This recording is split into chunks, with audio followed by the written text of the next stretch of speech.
So good evening and a warm welcome to all the viewers from all over the world. The CEO's Chair, for those of you that are signing in for the first time, is all about inspiring stories of successful CEOs and insight into their mindset, the challenges, and of course, their definitions of success and leadership. Today, we have such an inspiring story from, I believe, West Palm Beach, Florida, Pejman Ghadimi, sharing his secrets to success. So Pejman, once again, welcome to the show. Let's make it a good show. Absolutely. So Pejman, I know that you wear a lot of hats. You're an author, you're an entrepreneur, you're an investor, and not just talk about Secret Entourage, but that is probably one of the main things that you do as well. I wanted to start off. Sure, Pejman, go ahead. No, I was going to say, so it is, but to be fair, Secret Entourage is part of a larger company. Of course. Which is basically called Secret Consulting, which isn't as well known. And Secret Consulting owns about 8 different online platforms, some of which you may have heard of, like Exotic Car Hacks, Watch Trading Academy, and Secret Entourage. So if people have looked at kind of what I do, I'm basically an online educator and the CEO of an online education company. True. And you love your exotic cars and you love your supercars. And congratulations on the new Pista. Thank you.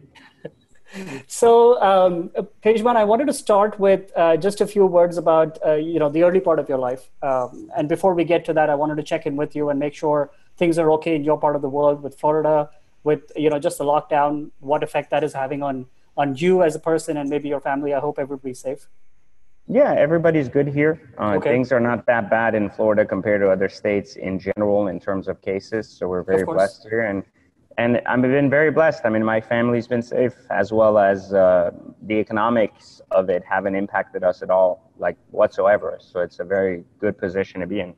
Good. No, that's great to hear. And I love the fact that a lot of the people that I talk to, including yourself, start with such humility because you've achieved a ton of success and you worked for it, right? You worked really, really hard for the last couple of years. Things weren't so easy when you started out.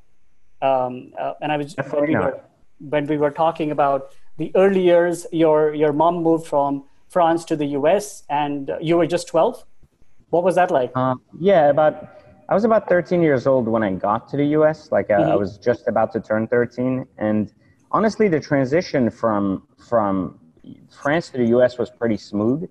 Okay. The transition from Iran to France wasn't so smooth just because there's such a huge difference in the cultures as well as just the adaptation of the language, Correct. And from Europe to the United States, it was also difficult, but certainly a lot less difficult, partially because we were already kind of French in our culture, and our behavior. And then when we migrated to the US, we had support here. My mom had a brother here who was fairly successful as a GM for a hotel. So, they basically had a kind of a mini support network built here to help us be on our feet, versus in France, it was more like, okay, here's a new life, figure it out. And there was nobody really to guide that process. And there was a very big amount of crazy stuff happening in Iran. So the transition was also violent in a way.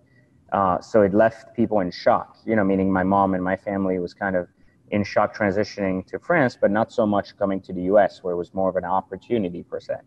Absolutely. And what was school like? I know it can't be easy transitioning from Iran to France and then coming to the US because you've got kids from all over the country. Yeah, exactly. So in Iran to France, that was a very big difference. I was bullied a lot in France, and people were basically making fun of me for not knowing the language, things that basically just happened. And it was expected, right? And I also kind of rebelled myself on the fact that I didn't want to go to school because I didn't like it and so on. But in coming from then France to the US, it was very different because I was at a higher level of education already, one where I had a higher level of consciousness personally, so I had a little bit more control over what I was doing all day. And I felt that it was a little bit easier because I also came and went to Los Angeles, where there was a very high population of Iranians, Armenians, and Middle Eastern people in general. So it wasn't so unwelcomed, if that makes sense. Unlike France, which was very much like, going into white Europe, you know, in a time when people didn't really take diversity in a good way, you know? True. And you were really highly motivated from a young age. You started working at the age of 14, I believe. Mm-hmm. Yep. What was At 14, I decided, I said, you know what? Like, I was poor when I came to France. We were poor. A lot of our assets were seized during the revolution. So my mom was fairly well off in Iran and then left Iran and kind of lost everything. And then from France to the US, we had some money, when I say some money, like $20,000 saved up. And we were hoping that would be at least something to get started somewhere, right? And correct? we quickly learned that basically lasted 6 months, you know, and there was really nothing else. So when we went from LA to Virginia, because we didn't have any money left, me and my mom were basically stuck in a basement for a lot of time. And we were actually in Virginia in a very wealthy neighborhood, meaning one of the things that I actually give my mom a lot of credit for, which perhaps people listening who may have children may relate or not. Even though we never had a lot of money in Europe or in America when we started, even though we barely had enough to basically have shelter and food, she would always get homes or put us in areas of wealth or higher status, even if we had nothing. So she would always say she would rather us be in a studio where there's no bedrooms and we both live in one single bedroom, basically, right? Versus having a 4-bedroom in a bad neighborhood. So she was always about kind of like the surrounding you put yourself in. Basically elevates your thinking and it exposes you to less crime, issues, and everything else. And that was very good thinking because I've kind of adopted that my whole life. And that's one of the reasons I've been able to kind of grow much faster is because I've always not looked at being the biggest fish in the smallest pond, but being the smallest, you know, fish in the biggest pond, right? In the best pond, the best water. Absolutely. That you could foster yourself further. And so at a young age, at 14, I decided that, you know, my mom had gone from all of these high-end jobs to being an entrepreneur who failed to then trying again and failing again in LA. And then finally in Virginia, she decides to go be a cashier for like $6 an hour, you know? And so I'm like basically sitting there like, okay, I pretty much had a clear vision that my mom was not going to lead me to wealth or success. My mom was only there to give me the opportunity to try. And so I took that not for granted, and I basically said, I'm going to go to work. And I got hit with the idea that I didn't have a green card yet. Correct. So I could not work. I was not allowed to work. Basically, government said, hey, you want to work? You can't work. So I started washing cars, anywhere from $1 to $5 a car, and basically started saying, whatever it takes, as long as I make $1 today, I've made more than no dollar. So I'd rather go home with $5 at the end of the day than go home with no money. And so I decided that I would start that and continue it. I even went to McDonald's and begged them to let me clean their floors for $3 an hour. And they said no. And it was until about maybe a couple of months later where I found a loophole to getting a school permit to going to basically finding a job with that, where I was able to kind of dupe this company into giving me a telemarketing sales job for roofing and siding. And so I went to sell roofing and siding. Not that I wanted it, but it was $12 an hour, and it seemed to make more sense. I took that very seriously, though. A lot of people that take their first job say, well, it's just a job. Who cares? It's not important. And I looked at it as, it's not a job. It's an opportunity for the next step, you know? And so for me, it was more this idea that it wasn't about what I was doing. It was that I had $12 an hour versus no money on the other side. I was in the door with a company, so all I had to do was basically make sure I don't lose my job, and I'm really good at it. And so I educated myself and learned and basically went from making $12 an hour to $2,500 a week selling roofing and siding. Wow. Because I spend day in and day out learning how salespeople basically sold roofing and siding and basically pitched appointments to people knowing how they were going to be sold. So I had a higher closing rate. And as a result of that, I ended up getting commissions off the sales guys, you know?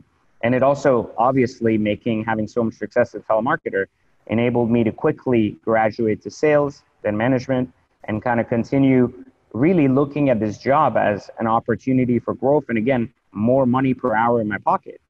And basically telling my mom that it was time for me to take over, even though I was only like 16.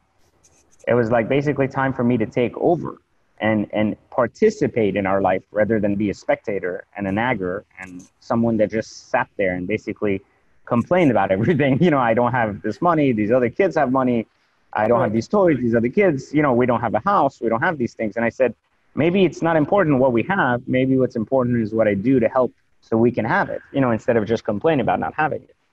No, and that sounds like a really solid foundation that, at the age of 16, you're already heading a company, you're making thousands of dollars, like you said, per week. If there was one skill that you had to say that you learned in that first job, what would you say that was?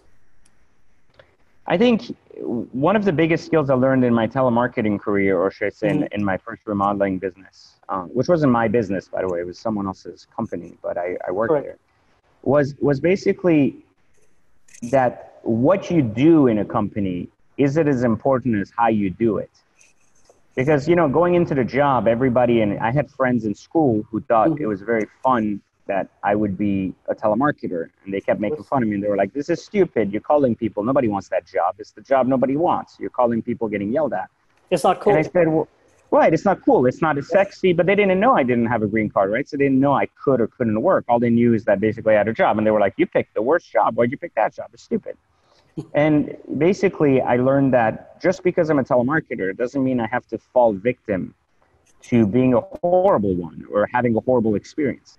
So I stopped defining my experience based on other people's expectations. Even at an early age, I said, just because others didn't have success being a telemarketer or thought it was stupid, doesn't mean that it has to be a stupid experience for me. And it's like saying you watch a movie. If you go to a movie, usually you ask about critics. You say, who'd like this movie? And people say, this was an amazing movie. And then you already preset like your expectation. You go, this is going to be a fantastic movie. And then if it's not, you're like, well, this sucked. I shouldn't have watched this. Of course. But I think this is the same thing with life. We go into life with presets of what we believe to be how the world should work. And as a result of that, we're either met with expectations that are like exciting, or we're met with disappointment. And I've learned very early on in my life to not be so prejudgmental of opportunities based on other people's experiences. No, and I think that's very interesting because you're one of those people that has consistently, I would say, reinvented themselves. You've consistently taken risks. And like you said, you've not let other people's perceptions hamper your growth. Correct. And I've reinvented myself probably every year for the last 20 years. And there's not one year that doesn't go by where I don't think about the next 5 years in a different way. So you headed that company at the age of 16, and you said that wasn't enough for me. I want to go do something else. And you entered the world of banking, finance. So it wasn't really that simple. By 18, I was the head of that company. I was actually the general manager for that company. And I had by then not only experience, but I also had a salary, which was a stronger salary. I was making $80,000 a year, which was a big deal for an 18-year-old at that time. Of course. And the other thing was also, I was now in control of me and my mom's resources, right? Because we had limited resources, and I was now in control, no longer in the passenger seat. The other thing that occurred too is I looked at my own future, and I was never a school person. I never liked school. I never did well in school. I never believed in what school was teaching me, but I believed in educating myself. I just didn't believe in the school way of educating me. And one of the angles there is I took my schooling in my own hand, and I said, well, I need to learn new things, and I can't do it working in a remodeling company. I also looked at the future and talk about reinventing yourself. I decided that the way I wanted to look at my future was not in this direction, regardless of how much money I made. I did not want to be in the roofing business in 10 years. Correct. So I said, what do I want to do? And the reason I ended up in banking is because I didn't know what I wanted to do. I wanted to be rich, like most kids. I was like, I want to be rich. And I didn't know what that number was. I like every other idiot out there, I was like, I want to make $1 million. I was like, everybody wants to make $1 million. So I said, I don't know what I want to do. I don't want to start a business. I don't know how to or anything else. So you know what I want to do is I'm going to go work where there's a lot of money. And if there's a lot of money in a bank, then maybe I'll learn about money. So I chose to educate myself on finance by basically working in finance and learning all the ins and outs of banking. And so basically I figured out a loophole to getting myself a bank manager job at 18, which was crazy. Nobody had done that before. And I didn't have a degree, and I hated going to school, so it wasn't going to help. And I figured out how to do that. And then every 6 months, basically after that, I got myself promoted to a different department in the bank. So I could basically learn all aspects of banking, from basically the inside track of HR to loans, to finance, to investments, to retail banking, to management, to leadership. And I built a really strong career in banking, starting from a bank manager position and ending as an executive vice president by the age of 23. And at 23 now, I had a very strong 6-figure salary. I had a 7-figure bonus. I had 2 companies I had started on the side, a real estate company. And I had also started doing customization of cars on the side. So I had all these things. And I was at this point, what I consider in my own view at the time, because I was poor, rich. I had gone from poor to rich for myself. Now, I didn't know anything about money yet the way I know today. So I consider myself rich then, enough to have some financial freedom. And I took that and I reinvested in real estate and I continued to grow. And at 25, I basically had lost so much interest in banking that I basically got fired for not caring anymore. And this was a big shift in my life because I had misunderstood what the corporate job was all along. And basically when I fired myself, I blamed the company that fired me because I had done everything for them. Like I had built their company, I had made them a lot of money, and them firing me really hurt me, But it's very interesting to me that, you got to a position at the age of 25, which most people, I think, probably get to the age of, 35 or 40. You called it... No, like 60. Whether you want to call it, midlife crisis or a slump, or, you're just frustrated at what you're doing, even though you're good at it. So, let me stop you for a second. It was really not about being like, I wanted something different, etc. It was that I had outgrown this idea of corporate America in a realm that I was a fast mover because I was promoted every 6 months. I kept getting better. One of the big differences, though, I misunderstood about the game, because this was a game, basically. The place I misunderstood is that the game rules are not set by me. I don't own the bank, so I don't set the rules.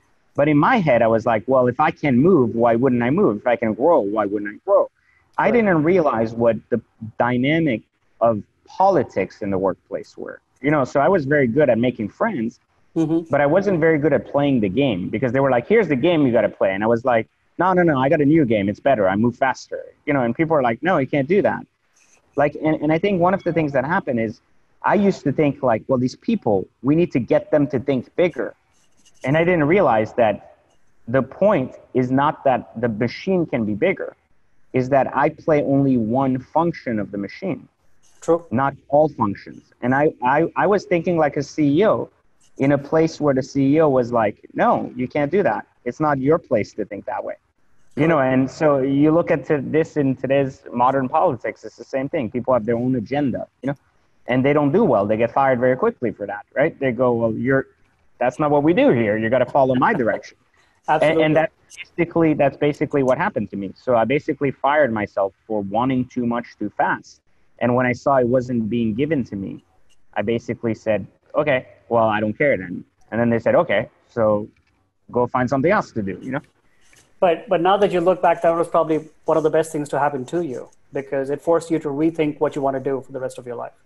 So no, actually, and a lot of people ask me that. And this is where, again, it gets different. Reinventing yourself is about thinking about yourself. And I think one of the big mistakes people make is they allow their environment to reestablish them. And then they go, this is my new direction. Something that was interesting that happened to me after banking was that no bank in the United States would hire me because I had a very high position. The only person that could give me a reference would not give me one. And I still didn't have a degree. So no other bank would be like, oh, well, great. A guy who's done all this now should come work for us. They would look at me and say, you shouldn't even have had that job. That's why you got fired. And so I realized quickly that my career in banking was over. And I had enough money where money wasn't the issue. I wasn't worried about how am I going to eat? How am I going to pay for my home? I had already made millions of dollars in real estate. I didn't care. Meaning money was not the issue. The issue was that they took away from me basically what I was really good at and my ability to do it again. They said, you can't be a banker anymore. And remember, in my head, I'm a kid that came from nothing. So in my head, I'm like, I'm going to be a CEO of a bank. You know, this is what I'm going to do. So if someone tells you your dream is basically shattered, Correct. you don't go, oh, well, I'm going to go start my own bank. It's not something you can do. You need a lot of money for that. So it's not, again, they basically put me at a dead stop saying, you can't reinvent yourself here. You got to go somewhere else and do that. And what that did, the reason I say it wasn't the best decision in my life, because firing me created a lot of anger internally that basically made me feel like I can't do what I want to do anymore. And what really liberated me wasn't actually finding a new company or something to establish or anything else. As a matter of fact, it took me 3 years, about 2.5 years, till I really understood what I wanted to do in the rest of my life. Correct. But in that 1 year after I got fired, I legitimately took 1 year to get over the fact that I got fired, and then took literally in that same year, I discovered the greatest and most important thing in my life, which was that I never worked for anybody. And this was the part that this shift in mentality was when the reinvention of myself occurred at the highest point I've ever had, was because I realized that even though they fired me, even though I came to the hours of someone else to do a job and I was told what to do, and I had a boss and I had a boss's boss, I also realized that I never worked for anybody but myself. And everybody says, well, how is that possible? You had a boss, someone told you when to come to work. And I said, that's not true. Why did I come to work? I came to work because I wanted money, right? I needed money. I wanted money. I wanted to have nicer cars. I wanted to have a nicer house. I wanted to be rich. So basically, I traded my time for the money that I believed I was worth based on my skill. Of course. And that's why I worked. I didn't work there because I believed the bank would be the #1 bank in the world. And if I died, I would do that by myself without any money. I only worked there because they offered me money to do what I did best. So then I started realizing that therefore they didn't fire me, because the day I stopped caring about doing what I did best was the day they basically told me our contract is over. When I started looking at my life this way, I stopped differentiating being an entrepreneur and being a business owner from working at a company. I said, you're the business owner of your life. You're the CEO of your life, no matter what. And this really resonated with me, that I believe that to the core, to the point where I said, they can take my title away, correct, but they can't take my skills. They can't take my leadership skills. They can't take my sales skills. They can't take my customer service skills. And nothing prevents me from taking who I am, which was who was getting paid so much money, and reinventing that towards a new company or a new business that is in need. Absolutely. And when I learned that, I completely stopped worrying, because I realized it was me that was always going to be the money. It was never the company that paid me. The company just gave me money for basically being me. So when I really understood that, I was like, well, nobody can therefore take away me from me. No, and I just want to dwell on this for a little bit longer, Pejman, because it's a very interesting incident that took place, and an experience that has obviously changed you quite a bit. A lot of people go through their entire lives chasing that money and the status and all the perks that come with a job. So if somebody else was in the same position that you were in, either that they've got fired or they're intending to leave the job to start something of their own, what advice would you have for somebody like that? Well, I think that something that happened, a lot of people did get fired when I got fired, because they were in my crew and they didn't like him, and they were like, you got to go. He left, so you're loyal to him, so you got to go with him. Okay. And many of them were afraid to reinvent themselves and went back to another job just to get the same perks again and again. Correct. And I think this is where a big part of what differentiates a true CEO of their life versus someone who is in it just for the comfort of life. I've always said that there's two types of people in the world: people who are bound to masters and people who are bound to mastery.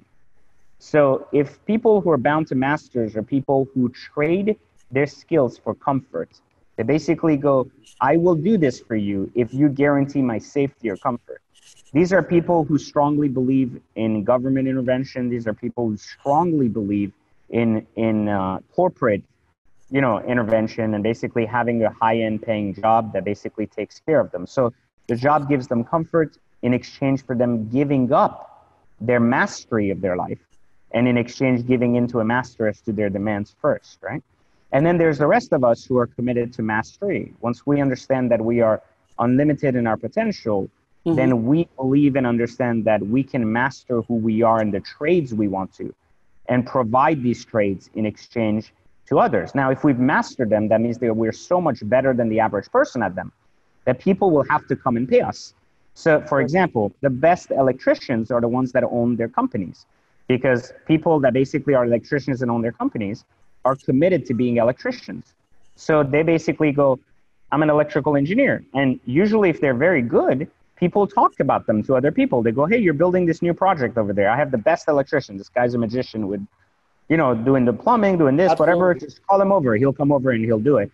They don't usually call the guy that they're like, this guy really sucked. He came to my house and he destroyed everything. I'm going to send you his number so he can destroy your house too, right?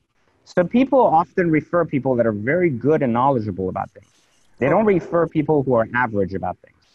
And I think that this is the big thing that we need to understand, is that when we realize what we're experts in or we have mastery in, we're no longer afraid of how to sell that mastery, because we know we're very good at it. And we know we no longer chase the money, but people chase us, and therefore our price goes up, right? When our price goes up, then basically they go, okay, well, you can't be in 20 places at the same time, right? It's impossible.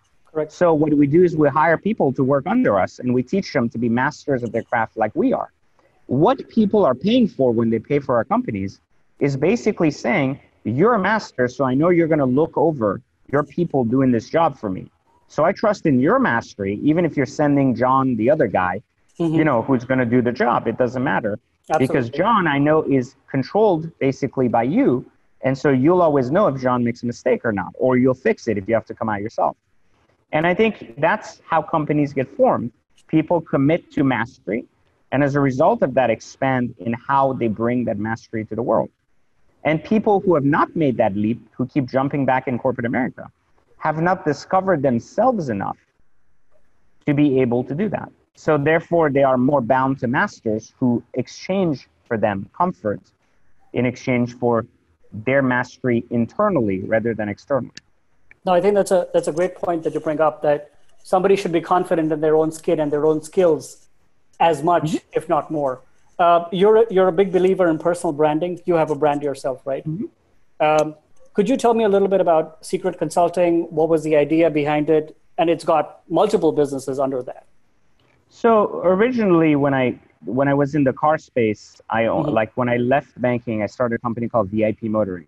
Correct. VIP Motoring became the world's first alternative investment fund that allowed basically random people that never had any investments in stocks or anything to come in and invest in cars, watches, and art. Okay. So I created an algorithm that basically allowed investments to flow for high-end cars like exotic cars, watches, and art.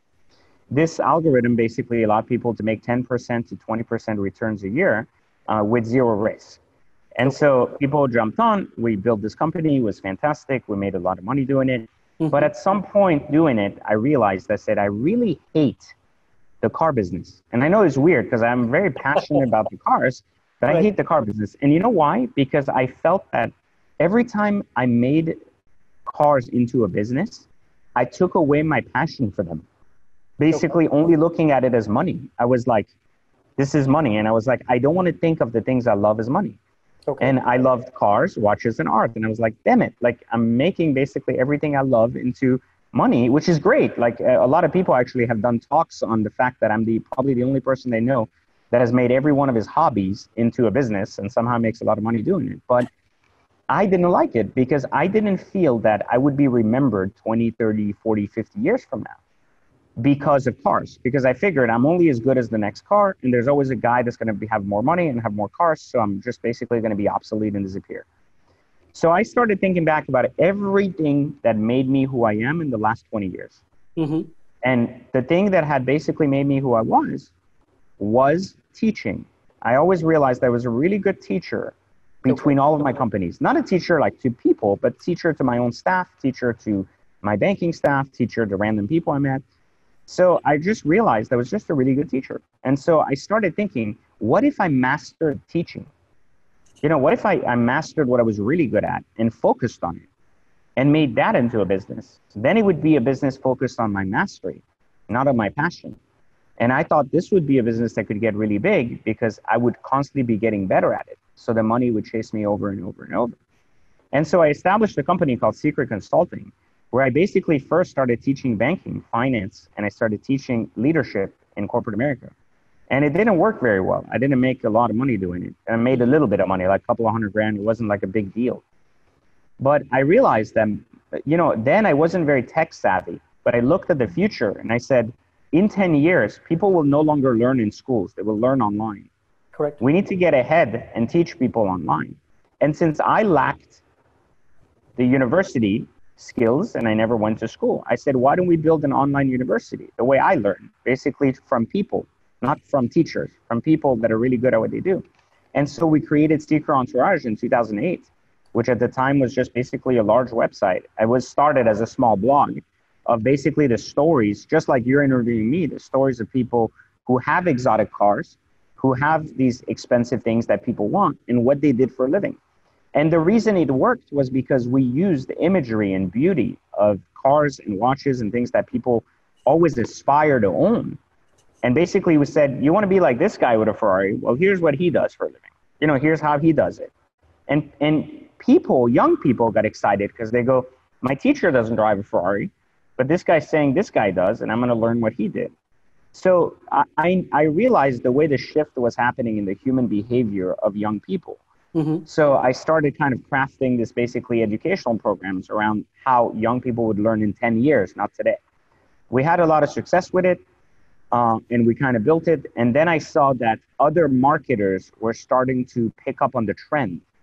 And I saw a danger coming. I said, this is going to become a big joke now. Then the word entrepreneur is going to get lost. People will think everything is about starting the business, and all these nobodies will come into space and create these fake programs. And I said this, I remember in 2013, I said, our business is going to be dead by 2018. I said, we're not going to make it. I said, not because we're bad, Mm-hmm. but because other people are polluting the space, and the competition will get so fierce that it'll be near impossible to find true. And people can't tell the difference. Right. And I was like, they're going to pollute the space, and people will be like, well, that sucked, so this is going to suck automatically. It's like if you watch a movie from a bad director, you go, the next movie is probably going to be bad too. He's got a bad reputation now. So I knew the industry would have a bad reputation. So I started working on a project where I started teaching abstract skills into very specific behaviors, such as trading watches for money or talking about the investment strategies behind cars, things that you needed a very set, specific experience skill to bring to the table. Mm-hmm. And I had done it with VIP motoring, so I was the only one that had that formula. So I said, well, the other guys can't teach what they don't know, So basically, I started teaching those things because I knew it would take 3 to 5 years to adapt and grow. And then I started, instead of talking about entrepreneurship and business and teaching these skills, I started talking about philosophy. And this was something that I started teaching in 2013 with the Third Circle Theory, which is my largest book. And I started talking about the philosophy of life because it wasn't about any philosophy, but it was about my philosophy. And I realized that, again, I went back to this mastery of myself. People can teach business, but nobody can teach my business because it's mine. True. So I started teaching investments in cars and watches and philosophy the way I had basically adopted this new way of life that nobody else knew. So I basically individually broke down teaching into teaching myself into others, if that makes sense. Absolutely. And so essentially you created a very, very niche brand for yourself. And that's a question that I think a lot of entrepreneurs have, that when I'm starting out, how do I differentiate myself from everybody that's my competition? Well, you have to ask yourself, why are you even in the business? This is a question many people don't ask. Mm-hmm. You know how many entrepreneurs come up to me and say, what's the next business that's going to make money? And I say, well, how would I know that? They go, well, no, but what's making money? I said, everything's making money. Correct. And they say, what does that mean? Well, what's the next big thing? I'm like, well, what you're looking for is basically asking me, what should you do now to guarantee you make money without taking in who you are or the skills you have or what's happening? And I said, that's impossible, because money doesn't just get made because you're in an industry. Money gets made because you learn to make it in the industry. So when you're asking me that question, you're basically not asking me, what are you willing to commit to for the next 10 years to get really good at? And that's one of the big things people are not willing to. So I think one of the big mistakes entrepreneurs make today is they don't even know why they're doing what they're doing, because they're not committed to the mastery of that space. Like, meaning like they go into a space because they think it's profitable, not because they see how they can impact it. So like I went into teaching because I thought there weren't a lot of good teachers, you know, but a lot of people don't think that way. And so again, it's very, very different for people when they look at business as a means to make money. And I think this is a big part of my book that's maybe can help people listening. If you're a business owner, you're not an entrepreneur. And if you're an entrepreneur, you're not a business owner. This is the part that people don't understand. What's the difference, Pejman? What's the difference between a business owner and an entrepreneur? Business owners are about the idea of facilitating transactions. Okay. Meaning they facilitate a transaction, and the better they get at it, the more money they make. So if you say, for example, you're Zappos, you facilitate transactions of shoes, you know, like, and basically people buy shoes, you facilitate the transaction. People aren't confused about what you do. You basically sell shoes. If you go towards, for example, your Starbucks, you facilitate basically like coffee purchases, right? You didn't invent coffee. There was coffee shops before Starbucks. You basically have a better formula, but you facilitate a transaction. So people have the ability to buy coffee through your shop, right? True. Entrepreneurship, this is where it's lost its definition, is about the creation of transactions that don't exist. So this is where it gets very different. You see, the word entrepreneur itself, people mixed it because the media, all it does is says, if you're self-employed, you're an entrepreneur. That's not true. Philosophically, the idea of entrepreneurship is unity around mastery. So basically, when you master something, you create. When you create, people unite around that idea, support that idea, you know, bring up that idea, regardless that they support you by working with you or they support you by buying your product. There's unity around creation. And creation is the key word that disappeared from the difference between entrepreneurship and business. If you create transactions, that means you're building transactions that do not currently exist. As a result of that, you're creating models that basically open new pathways to business in places that just wouldn't have business otherwise. So when you look at, for example, like you're talking about the way, for example, social media evolved, it wouldn't have evolved without Facebook. Now, again, it wouldn't have evolved and taken that path, which opened up all these opportunities for Instagram, Snapchat, and all these other platforms to emerge. But without Facebook, that transition from business to entrepreneurship wouldn't have occurred for that space. So basically, all that happened is, this is why it's so important, is that understanding that the difference between business is facilitation, entrepreneurship is creation. And creating a business that already exists basically is facilitating a transaction. It's not creating a transaction. Understood. So to come back to the question that you get asked probably 100 times a day, how do I find a good business idea? How do I find something that I want to spend the rest of my life doing, or that, let's say, will make me money? So you got to ask yourself the simple question of, what do I want people to pay me for? Okay. Or why will somebody pay you? Why do I want someone to pay me? Like, what do I want to do for them if they give me money? If someone walked in my office and said, here's $10,000, why would they pay me? Like, what do I want from them? You know, like, why would they pay me? Or maybe they pay me to wash a car. Correct. Do I want to wash a car? Probably not. You know, what do I want to be paid for? If you can answer what you want to be paid for, then you have to spend 10 years figuring out how to get really good at it so that people can't stop paying you for it. They go, oh my God, you're the only one that can do this. I'm in. Think about specialty jobs. Like when you want something very specific done, you go, I need a painting on a wall. Right? I think artists are about creation, right? And I think they're some of the best entrepreneurs, so are movie makers, etc. If you think about an artist, they paint something unique, you know, like they paint some mural. Look at how much trust goes into an artist. When you want to have a painting in your home, you don't just invite anybody. Correct. Right? You don't just say, I want any painter to come and paint this beautiful art piece. You specifically ask for one artist or two that you think have painted things that you like. So what I'm saying is, You can't, now if the painter says, my painting's $20,000, you can't say, oh, no, it's 5,000. He'd be like, okay, find another guy to do it. You're like, there is no other guy. You're the only one that can paint this. Well, my price is $20,000 to paint that. So basically, and you're forced to pay. So find something that you can do that nobody else can do. Well, it's not that nobody else can do. It's that find something you're willing to do better and you're willing to get better at over the next 10 years that other people won't want to get better at. Okay. I say this in a very clear way because, you know, a lot of people commit to the business as long as there's money, but they don't commit to becoming better in the business. That's why their business dies. You said earlier, I reinvent myself all the time. Mm-hmm. It's true. It's because I love what I do. Correct. And because I love what I do, I'm constantly finding ways to become a better teacher.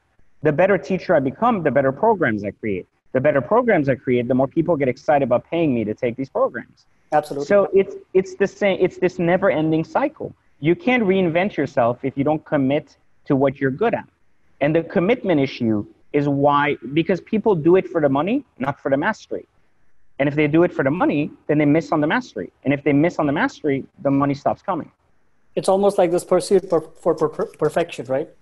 It's exactly what it is. You have to choose what you're willing to get perfect at and craft your message, right? Think about movies, right? How good were special effects 20 years ago? They keep getting better, right?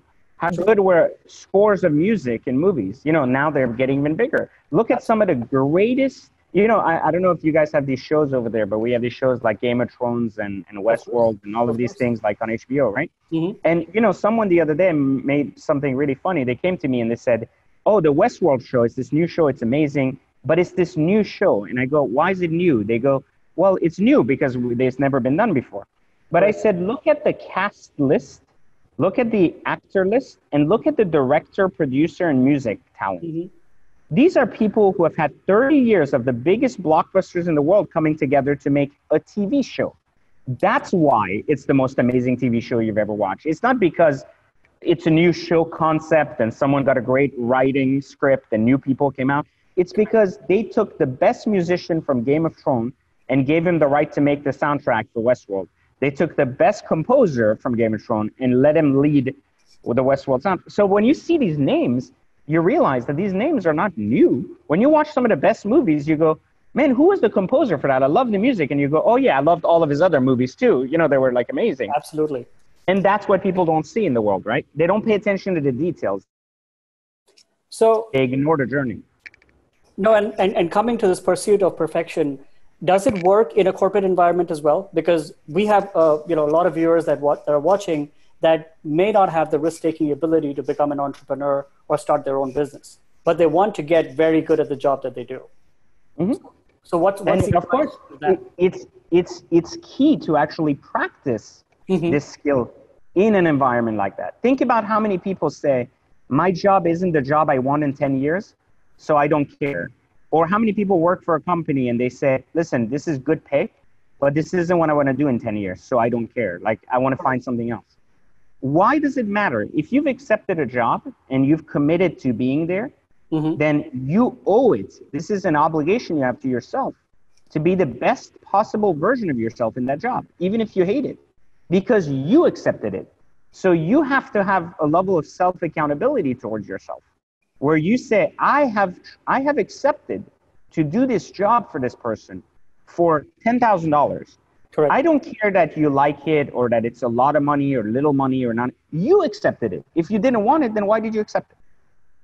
It's like if I accepted to clean the floors for $3 an hour and someone says the other guy is getting paid $10 an hour. That doesn't matter. I accepted to work here for $3 an hour.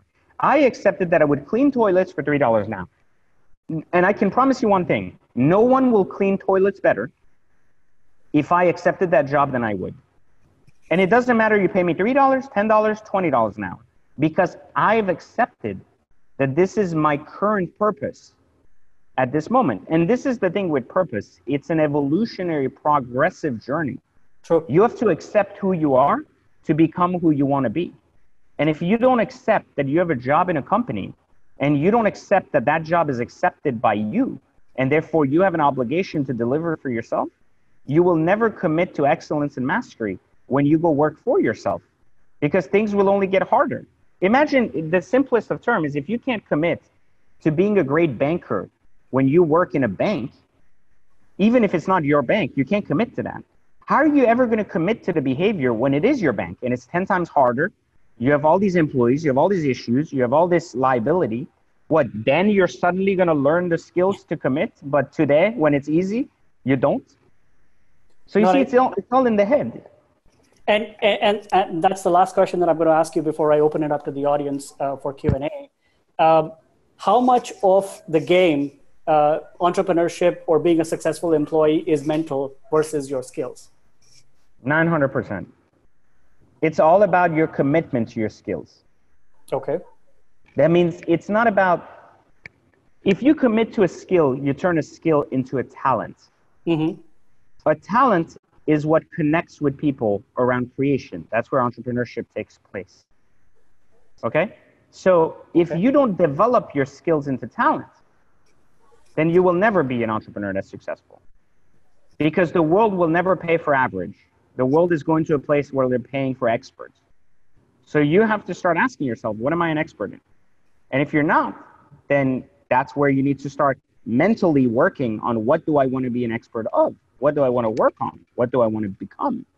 Got it. And these are the questions most people aren't asking. That's why being an entrepreneur starts with a mental commitment to taking your skills into talents and to mastering your craft, whatever that craft is, and not being so lost and confused as to saying, it's not fair. You know, like, I've never used that word in my life, it's not fair. Like, I just don't care. Like, meaning, like, whenever someone says to me, oh, it's not fair, the landlord let another business next door open the same business, I said, who cares? Like, why would I put my energy in fighting that? Let's be the best today so that nobody else matters next door. So it all starts with the mental aspect, right? 100%, all the time.